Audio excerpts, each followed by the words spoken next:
आत्मीय भाइयों एवं बहनों, आपको पुस्तक संकल्प शक्ति की प्रचंड प्रतिक्रिया, लेखक पंडित श्री राम शर्मा आचार्य, पृष्ठ 25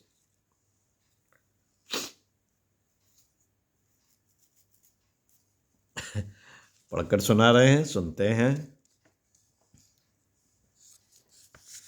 परम पूज्य गुरुदेव के विचारों को।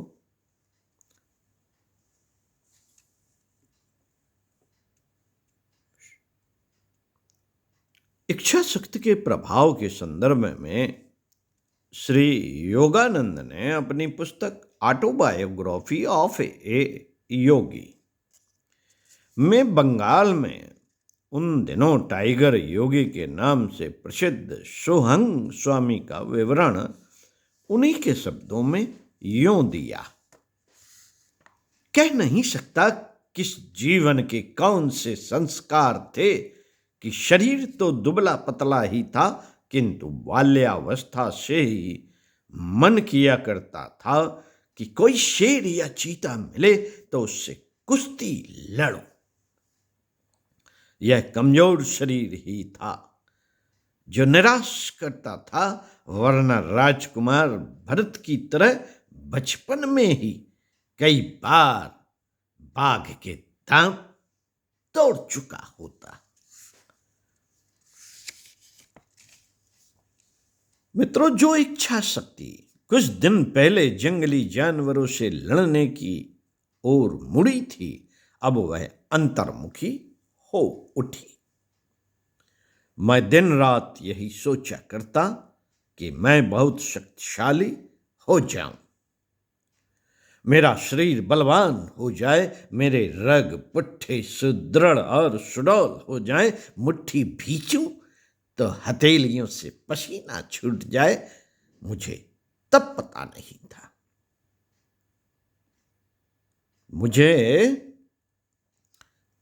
पता नहीं था, कि इच्छा शक्ति में भी कुछ जादू होता है। पर मैंने उसे अपने आप में सचमुच जादू पाया।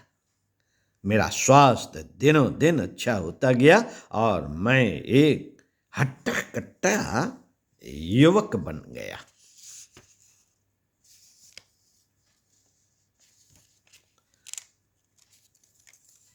अब मन चीती करने का समय आ गया तो मेरी प्रसन्नता का पारावार न रहा। मैं विचार करता कि जंगल के ये बड़े जंतु छोटे जीव जंतुओं को पकड़ कर खा जाते हैं तो गुस्से से मेरी आंखें लाल हो जाती थी। बड़े जीवों द्वारा छोटों को सताया जाना मुझे कतई पसंद नहीं था। इसलिए मैंने निश्चय किया जंगल के इन हिंसक जंतुओं को सबक सिखाना चाहिए। इसी निश्चय के साथ मैं जंगल जाने लगा। अब तक मेरी इच्छा शक्ति पूर्ण प्राण और प्रखर हो चुकी थी। भय नाम की भी कोई वस्तु होती है, यह मैंने पूरी तरह भुला दिया। एक बार जब जंगल में प्रविष्ट हो जाता तो वहां के हिंसक से हिंसक बाघ शेर चीते भी मुझे मूषकों और भेड़ बकरियों की तरह लगते। एक बार जब निश्चित कर लिया तो यह मेरे प्रतिदिन के जीवन का एक अंग बन गया। साथियों, मैं प्रतिदिन जंगल जाता, हिंसक जीव मुझे साक्षात काल के समान देखते और दूर से ही भाग जाते। वह बड़ा दुर्भाग्यशाली होता जो एक बार भी मेरी दृष्टि में पड़ जाता। आंख से आंख मिलाते ही मेरी प्रमुख इच्छा शक्ति उसके मन पर बुरी तरह आघात करती और वह जंतु भले ही शेर ही क्यों ना रहा हो, बिल्ली बन जाता, पूछ दबाकर दया की भीख मांगता। पर मुझे निष्ठुर सोहंग स्वामी से बचकर जाना उसके लिए कठिन होता। जी भरकर पीटता पटकता और जिस पर दया न आती मार कर ही छोड़ता। स्मरण नहीं, ऐसे कितने बाघ चीते लकड़ बग्गे मारे होंगे। मेरे इन वारदातों का ही परिणाम था कि लोग मेरा सोहंग स्वामी नाम तो भूल गए, पर मैं एक नए टाइगर योगी के नाम से सारे बंगाल प्रांत में विख्यात हो गया। मेरे पास इससे संबंधित जानकारी के लिए प्रतिदिन देश विदेश से सैकड़ों पत्र आते, पर मुझे इस व्यवसाय से ही फुर्सत कहाँ मिलती थी जो उनके उत्तर देता। मित्रों, एक दिन की बात है, एक साधु मेरे घर आए। मैं तब जंगल में ही था। उन्होंने मेरे पिताजी को बुलाकर कहा, आपका लड़का जंगली जीवों को सताता है, यह अच्छी बात नहीं, उसे रोको तुम, अन्यथा कभी कोई भयंकर परिणाम भी निकल सकते हैं। पिताजी ने साधु को प्रणाम करते हुए कहा, महात्मन, मेरा लड़का छोटे कमजोर जीवों को नहीं सताता, वह तो हिंसक जीवों को मारता है, वह भी निहत्ते, तब फिर इसमें दोष क्या? फिर इसमें दोष क्या है? दोष? साधु बोले, किसको कब दंड देना है, कैसे देना है, यह ईश्वर का काम है, मनुष्य का नहीं।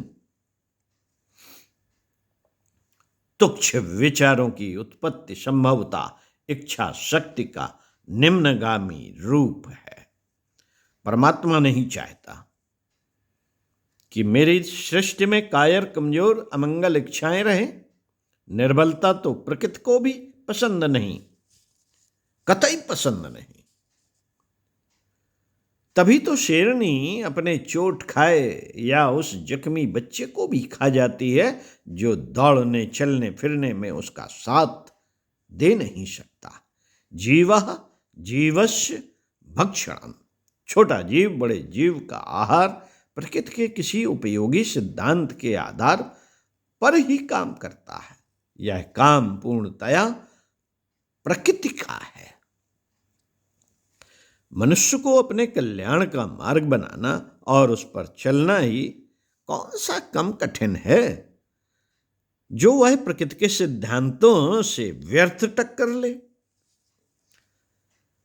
साधु को सारी बातें पिताजी ने ध्यान से सुनी और फिर जब मैं जंगल से लौटा तो मुझसे भी कही। एक बार तो मुझे उन बातों में कुछ सार सा प्रतीत हुआ, किंतु मैंने दूसरे ही क्षण उस उपदेश की भी उपेक्षा कर दी। अब मुझे हिंसक जंतुओं से भिड़ने और उन्हें मारने में आनंद आने लगा था। उसे छोड़ना कठिन बात थी, तो भी मुझे ऐसा लगा मेरे सामने कोई ईश्वरीय सत्ता भी अवश्य है और उसके क्रियाकलापों में हस्तक्षेप का पाप मुझे नहीं करना चाहिए।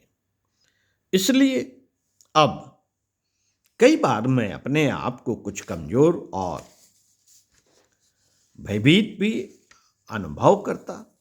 मुझे इसके लिए उस साधु पर कभी कभी गुस्सा भी आ जाया करता। साथियों, संकल्प विकल्प के इन दिनों में मेरी ख्यात कम से कम बंगाल में तो घर घर थी ही। कुछ बिहार के राजाध्यक्ष ने भी यह खबर सुनी। उन्हें जंगली जानवर पालने का बड़ा शौक था, इसलिए वे जंगली जंतुओं के हिंसक स्वभाव से भी अच्छी तरह परिचित थे। मेरे कर्तव्य उन्हें अद्भुत, आश्चर्यजनक और तांत्रिक से लगे।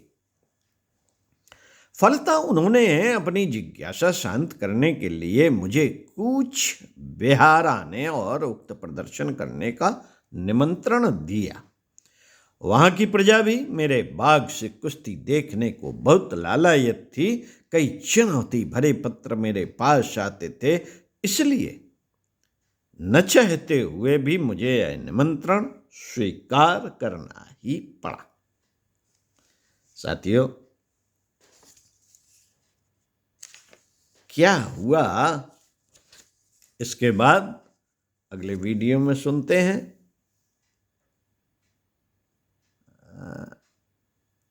ये इसी वीडियो में सुना देते हैं, आइए, क्योंकि अभी और बन सकता है। इसलिए न चाहते हुए भी मुझे यह निमंत्रण स्वीकार करना ही पड़ा।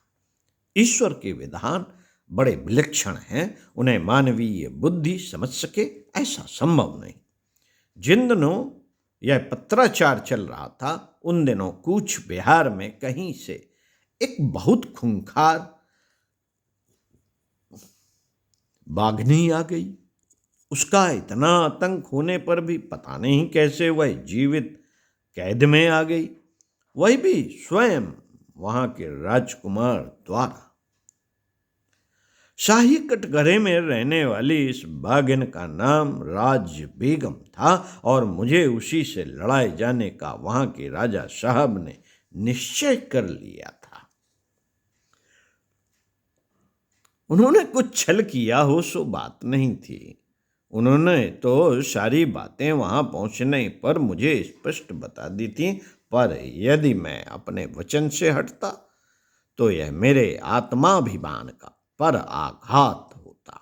अतएव मैंने राज बेगम से लड़ने का निश्चय कर लिया, पर न जाने क्यों उस दिन मुझे साधु के वे शब्द जो उन्होंने पिताजी से कहे थे, एक चेतावनी की तरह बार बार याद आते थे। तो भी मैं यूं ही यकायक भयभीत होने वाला न था। मेरा निश्चय आखिर तक अटल था और अटल रहा। मित्रों, इस दृश्य देखने के लिए अखबारों में पहले से ही समाचार छापे गए। भीड़ बरसात के पानी की तरह उमड़ पड़ी जिस मैदान में यह प्रदर्शन होना था।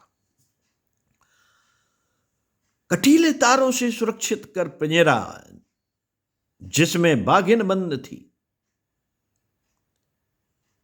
मैदान में रख दिया गया। हजारों लोगों के सामने मैं लंगोट पहनकर नेता ही पिंजड़े की ओर बढ़ा। साथियों, बाघिन मुझे देखकर कुर्राई, किंतु मुझे उससे कुछ भी भय न लगा। पिंजरा खोलकर उसमें प्रविष्ट हो गया। चाबी मैंने वहीं फेंक दी। केवल एक चैन मेरे हाथ में थी जिससे बाघिन को बांधने के लिए कहा गया था। मित्रों, मेरे पिंजरे में प्रवेश करते ही बाघिन टूटकर मेरे ऊपर आ झपटी और मेरे पीठ के दाहिने पुट्ठे पर घाव करती हुई मुट्ठी भर मांस नोच ले गई। मैं हक्का बक्का रह गया। एक बार दर्द से सारा शरीर कांप उठा। खून दाढ़ में लग जाने से बाघिन और भी उत्तेजित हो उठी। उसने देर किए बिना दूसरा झपट्टा लगाया, पर अब मैं समझ चुका था। मैंने अपना वही इच्छा शक्ति वाला दांव लगाया। बाघिन की आंखों में आंखें डालकर मैंने उसके मन में दुर्दांत प्रहार किया और ऐसा करना भर था कि बाघिन कटे वृक्ष की तरह अपने आप धाराशायी हो गई। अब पूरे गुस्से के साथ मैं उस पर टूटा और लात घूसों की बौछार से उसे बेदम कर दिया। मित्रों, मेरी इच्छा शक्ति बराबर काम कर रही थी। उसी का परिणाम था कि इतनी खूंखार बाघिन मरी बिल्ली जैसी सिमटी सी पड़ी थी। अब उसमें आक्रमण करने की शक्ति नहीं थी। तथापि वह गुर्रा कर अपना क्रोध अवश्य प्रकट कर रही थी। ऐसे में ही आगे बढ़कर मैंने उसको चैन से बांधा और विजयी योद्धा की भांति चारों ओर खड़ी भीड़ की ओर देखा। सब लोग आश्चर्य मिश्रित प्रसन्नता से उछल पड़े। मेरा हार्दिक स्वागत किया गया। उपस्थित लोगों ने मुझे फूल और हारों से लाद दिया। बहुत सा पुरस्कार भी मुझे मिला, किंतु घर लौटा तब पता चला कि साधु का कथन असत्य नहीं था। घाव होने के कारण शरीर में विष हो गया और उसे ठीक होने में लगभग 6 महीने लगे। इसी बीच एक दिन साधु फिर प्रकट हुए। उन्होंने मुझे समझाया, बेटा अब ऐसा नहीं करना। उन्होंने योगाभ्यास की कुछ क्रियाएं भी बतलाईं और कहा, इच्छा शक्ति का बल तुम्हारे पास है। चाहते तो आत्म कल्याण और ईश्वर दर्शन जैसी महान उपलब्धि प्राप्त करते, पर व्यर्थ ही खेल खिलौने में लगे रहे। योगी लोग ईश्वर प्राप्ति और आत्म दर्शन का पुरुषार्थ साधते हैं, चमत्कारों के चक्कर में नहीं पड़ते। उन्होंने मुझे दवा भी दी, उसी से मेरा घाव ठीक हुआ। साथ ही उनकी बात भी अच्छी तरह समझ में आ गई और मैंने आत्म कल्याण के लिए उच्च स्तरीय योग साधनाएं करने का निश्चय कर लिया। अपने जीवन में इच्छा शक्ति के प्रयोग का यह महत्वपूर्ण वर्णन सुनाने वाले यह सोहांग स्वामी कलकत्ता में जन्मे एक महान योगी हो गए। उन्हें बंगाल में टाइगर स्वामी के नाम से आज भी लोग याद करते हैं। एक बार उनकी ख्यात सुनकर श्री स्वामी योगानंद जी उनसे मिलने गए। उन्होंने पूछा, आप खूंखार जानवरों से कैसे लड़ते हैं? उन्होंने उत्तर दिया, शारीरिक शक्ति से मानसिक शक्ति कहीं अधिक प्रखर होती है। यदि हम दृढ़ विश्वास कर लें कि बाघ नहीं बिल्ली है, तो वह बिल्ली ही हो जाएगी। जरूरत पड़े तो मैं अभी भी चीतों के दांत, यह कहते हुए वे उठे और सामने सीमेंट में लगी दुकान में धसी साबुत ईंट को पकड़कर निकालते हुए बोले, इस तरह पकड़कर निकाल सकता हूं। स्वामी जी को उनकी क्षमता पर बड़ा आश्चर्य हुआ। उन्होंने बताया, इसमें आश्चर्य जैसी कोई बात नहीं है। अब तो विज्ञान भी सिद्ध करता है कि मस्तिष्क ही है जो मांसपेशियों को नियंत्रित करता है। मस्तिष्क इतना बलवान होगा, जितना बलवान होगा उतना ही सूक्ष्म शरीर काम करेगा। जितनी शक्ति से हथौड़े का प्रहार किया जाता है, उतनी ही गहरी चोट लगती है।